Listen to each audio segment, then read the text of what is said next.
measure the rate at which the Chinese soldier uses his energy.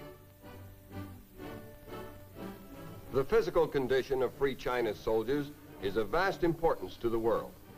There is no doubt that they are completely outnumbered by the Chinese Reds, and their best chance for victory, if the Reds attempt to invade Formosa, will come from their ability to outfight them. So when we were asked to design an obstacle course that was really tough, we came up with one that didn't leave a single muscle unused. This course has more ups and downs than the scenic railway at Coney Island.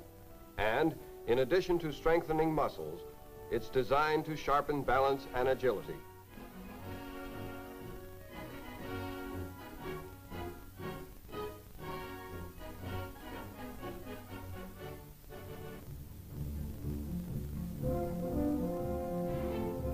It helps a lot on some sections if you're part mountain goat.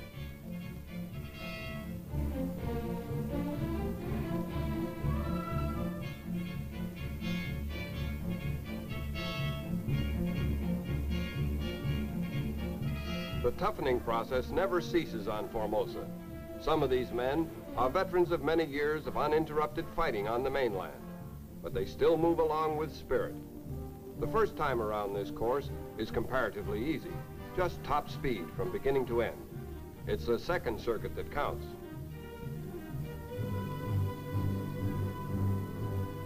This time it's done with a rifle and a bayonet, still keeping the same pace, but with more obstacles.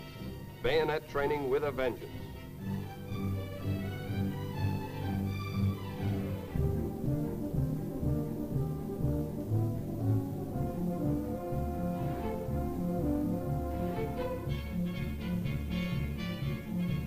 These hard-driving, offensive tactics are part of the basic training designed to charge the nationalist soldier with confidence.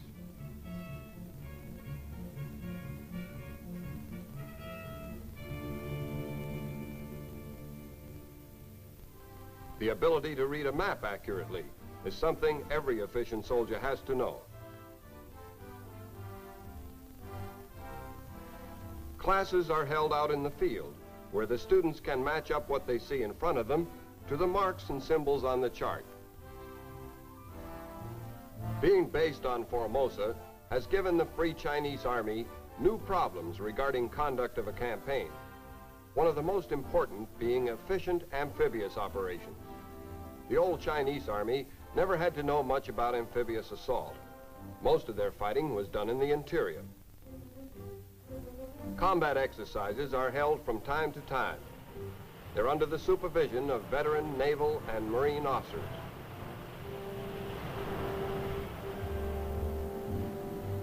Teamwork is what we've been stressing in these landings. That was the principal reason for our successes in recent wars, and it's something these soldiers had to learn. American boys grow up in an atmosphere of athletics that emphasize working with the other fellow. It's different in China, but these soldiers have come a long way since the first days of our assistance program, and now they can come up with a beautifully executed amphibious landing.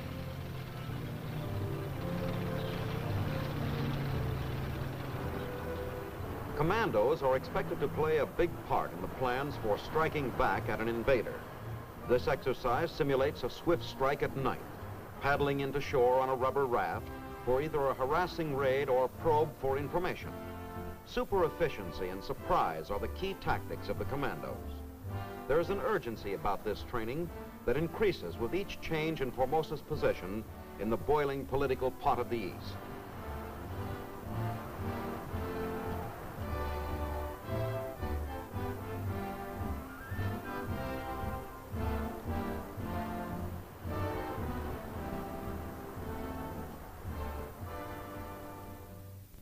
Another type of modern operation concerns airborne troops and equipment.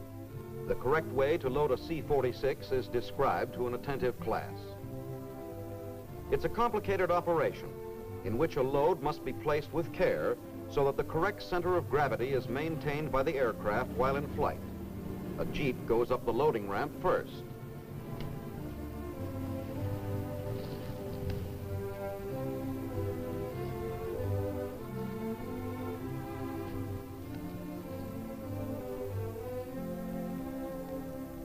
The next item rolled aboard is a field piece. The establishment of coordinated operations such as this one involving the infantry and the Air Force has come about through the insistence of MAG for close cooperation between the services. Combat training on this island is serious stuff, and it never stops.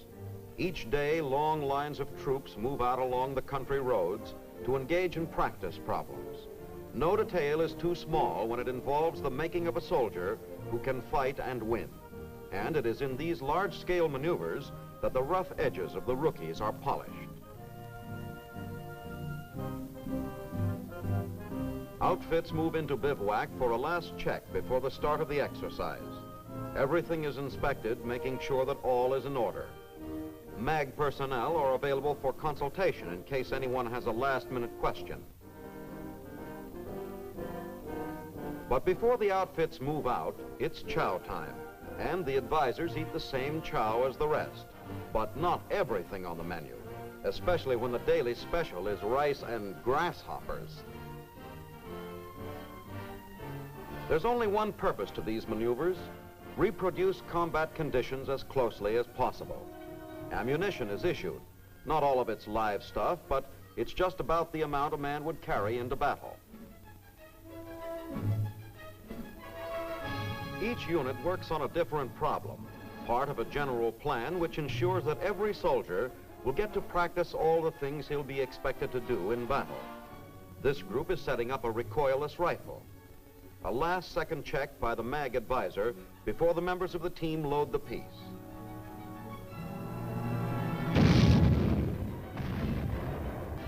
In other sections, other weapons are fired.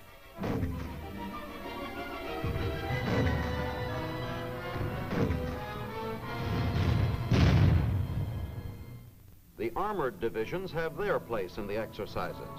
Their training also stresses teamwork. Working with a complicated war machine, such as a tank, imposes a great responsibility on the average Oriental soldier, who is, by nature, an extreme individualist.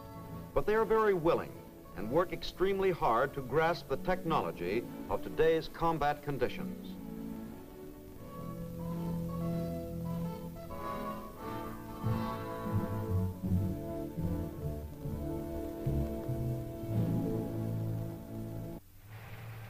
Vehicles taking part in the maneuver are on the move.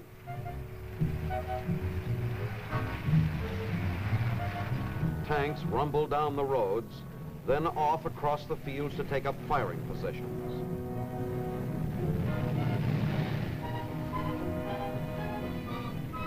The tempo of the exercise is constant. Keep moving at a fast clip through all kinds of terrain.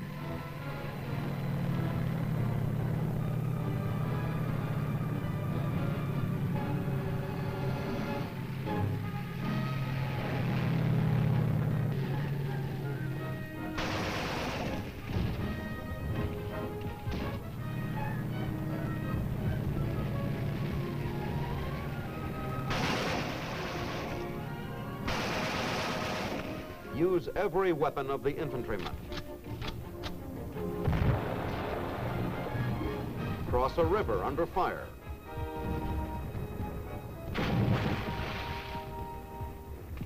Advance up a hill at top speed.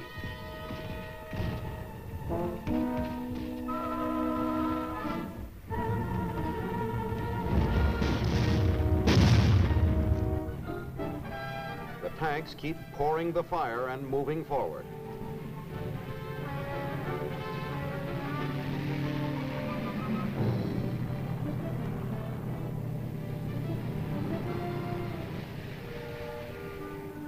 In another sector, the problem is to get the unit across a shallow stream in a hurry. Planks and bamboo are used to form the structural members of a bridge.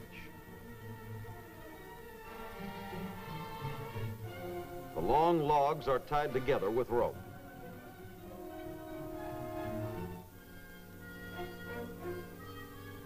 The sections are then assembled into place and pushed out across the stream.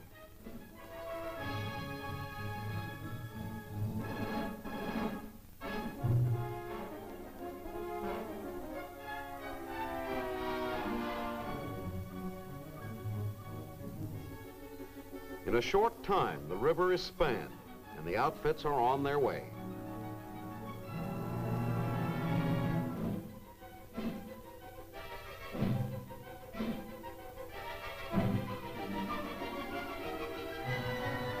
A great deal of attention is paid to teaching engineers to improvise in the field, or, whenever possible, be prepared for any tactical situation that might come along.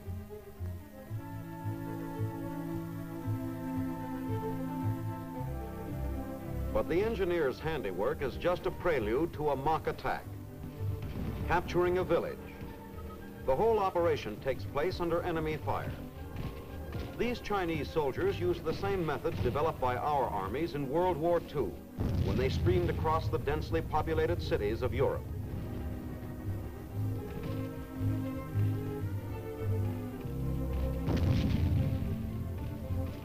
It's a quick dash for the protection of a doorway.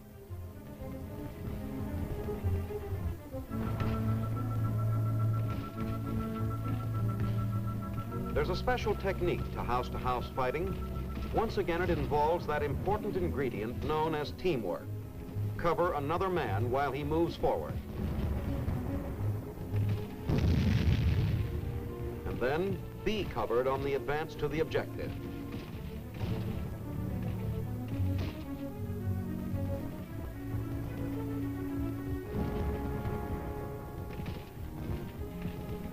The MAG effort extends into every phase of training the nationalists.